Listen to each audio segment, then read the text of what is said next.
The Berenstain Bears and the Bully. One day, Mama, Papa, and Brother Bear were busy in the yard when Sister Bear came home crying. Her face was scratched and dirty, and her clothes were torn. "What happened to you?" asked Mama. "Please tell us," said Papa. Brother couldn't believe how beat up Sister looked. Her jumper and blouse were torn. Her face and fur were a mess. Even her pink bow was drooping. "Did you fall?" asked Mama. Sister shook her head no. "Was there an accident?" asked Papa. Once again, she shook her head no. "I think I can tell you what happened," said Brother. "It looks to me like somebody beat her up." "Beat her up? That's outrageous," said Papa. "Who in the world would beat up a sweet little cub like Sister?" asked Mama. "A bully might," said Brother. That's when Sister stopped crying long enough to get some words out. But Brother's right," she sobbed. "A no good, nasty, rotten bully beat me up, and for no reason." Just the thought of it made her so angry that she started to cry all over again. Mama and Papa helped Sister up the steps and into the house. After a drink of water, she calmed down enough to tell them what had happened. "Lizzie, Queenie, and I were playing tag at the playground when this new cub, a no-good bully named Tuffy, stuck out a foot and tripped me. So I got up and said, 'Why don't you watch where you put your feet?' But before I knew what was happening, it was pow, bam, whammo, and I was flat on my back with this Tuffy character sitting on my chest, rubbing dirt in my face." "Outrageous," roared Papa. "Where's my hat? I'm going over to that playground," and Mama pulled Papa aside. "You're going to do no such thing," she said. "But something has to be done," Papa said. "Indeed it does," agreed Mama. "But right now, we have to take care of Sister." She turned to call, "Brother, would you please get me a wet washcloth?" "Where's Brother?" "Don't know," said Sister. "He was here one minute, and the next minute he was gone." Lizzie and Queenie were still at the playground when Brother got there. "I've got to do something about a bully named Tuffy," he said. "Where is he?" "Brother," said Lizzie, "I think there's something you ought to—" "Never mind the small talk," he growled. "Just point him out and get out of the way." Lizzie shrugged and pointed to the small building that housed the boys' room and the girls' room, but there was no one there. No one, that is, but a little girl who was coming out of the girls' room. But hold everything. The little girl was wearing a t-shirt that said Tuffy. "You're Tuffy?" said Brother. "Yeah," she said. "Want to make something out of it?" But you're a girl," said Brother. "What did you expect me to be? An eggplant?" said Tuffy. Brother Bear was shocked right down to his very bones. The big bully he was going to clean up the playground with was not only a girl, but a little girl at that, maybe even a bit smaller than Sister. When Lizzie and Queenie came over to watch, Tuffy figured out who Brother was. "Hey," she said, "you must be the big brother of little Miss Pink Hairbow. She got fresh, so I cleaned her clock. Want to make something out of it?"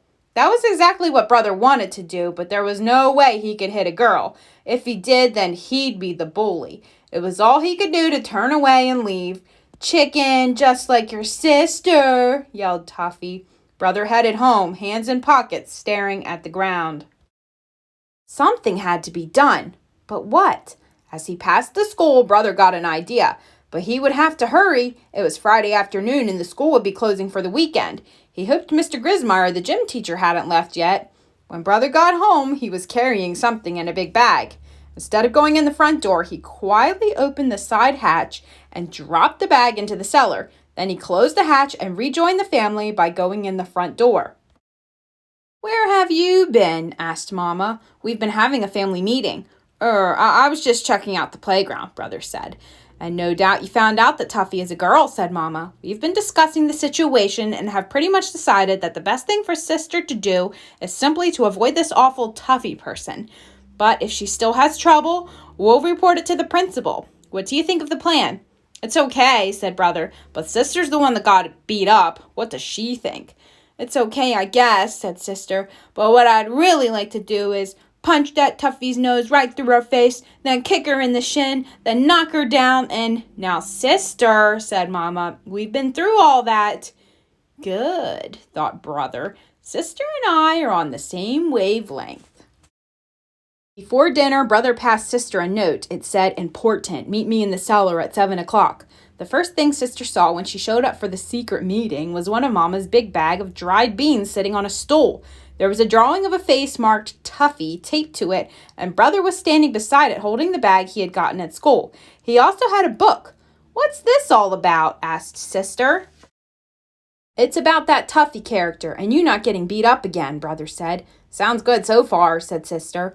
"Mama's bag of beans is a punching bag," Brother said. "A punching bag named Tuffy," said Sister. "Perfect." She gave the beans a pretty good punch. "Not bad," said Brother. "What's in the other bag?" Sister asked. "Boxing gloves," Brother said, "and this book is called The Art of Self-Defense." "Where did you get all this stuff?" asked Sister. "From Mr. Grismeyer. I told him I wanted to do a little working out at home. We've got it just for the weekend. It goes back Monday morning." "Then what are we waiting for?" Sister said. "Let's get started." Sister turned out to be a good student of the art of self-defense. With Brother's help, she learned the left jab, the right cross, the left hook, and the uppercut. She also learned to duck, and she punched Mama's dried beans silly. "Well, you learned quite a lot over the weekend," Brother said on Monday morning, "but there's something very important for you to remember. You still have to avoid Tuffy. She's a mean little thing. She was even ready to take me on." "Don't worry," said Sister. "I can still feel where she sucked me on the jaw." Sister did a good job of avoiding Tuffy. She avoided her all day Monday and all day Tuesday. But at recess on Wednesday, Tuffy did something so mean and nasty that Sister just had to do something. Tuffy was throwing stones at a baby bird that couldn't fly yet. "Stop that, you bully!" shouted Sister. "You'll hurt that baby bird." "Well, if it isn't little Miss Pink Hairbow," said Tuffy. "You know something? I'd much rather hurt you." She rushed at Sister with her hard little fists ready, but Sister was ready too. She had her left out and her right up, protecting her jaw. When Tuffy threw a hard right, Sister ducked, then put up her fist, and Tuffy walked right into it. That quickly, Tuffy found herself sitting on the ground with a bloody nose. Almost that quickly, one of the recess teachers swooped down on Sister and Tuffy, pulled them into school, and sat them on the principal's discipline bench. Sister's mind was a blurry mix of pride that she had protected the baby bird and shock that she was sitting on the principal's famous discipline bench. But she was even more shocked when she saw that Tuffy was crying. "What are you crying about? I only hit you once," Sister said. "I'm not crying about that," said Tuffy. "Then what are you crying about?" Sister couldn't help wondering what could make a cub as tough and mean as Tuffy cry. "If the principal tells my mom and dad about this," said Tuffy, "well, I'm going to get in a lot of trouble, that's all." Thought Sister. Here's a cub who's scared and worried. Maybe that's why she picks on other cubs. But Sister didn't think about that for long. She was too worried about what was going to happen to her. Mr. Honeycomb, the principal, was very strict about fighting. The way it turned out, one of the other recess teachers had seen the whole thing and told Mr. Honeycomb that Sister was just trying to protect a baby bird. But Mr. Honeycomb still thought it would be a good idea for both Sister's and Tuffy's parents to come in to talk over what had happened between their cubs. And that is what they did. Sister, Brother, and Tuffy all learned that talking things over is a lot better than fighting over things.